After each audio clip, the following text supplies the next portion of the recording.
crisis averted in the WNBA as players and league officials finalize a new collective bargaining agreement, securing the 2026 season while boosting salaries across the board. For Jordan Brand, the timing aligns perfectly with the rollout of the Jordan Heir Series 2 led by Napheesa Collier. The silhouette arrives in a wide ice blue finish that highlights a balance of performance and modern design.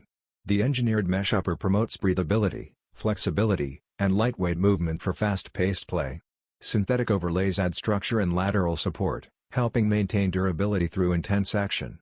Underfoot, a foam midsole delivers responsive cushioning for jumps and impact protection during long sessions. A durable rubber outsole ensures consistent traction, while icy translucent sections enhance grip and visual appeal. Internal padding improves comfort and fit, while the heel counter secures stability and lockdown. Early reports point to an April 1 launch, positioning this model as a strong spring release with growing visibility throughout the season.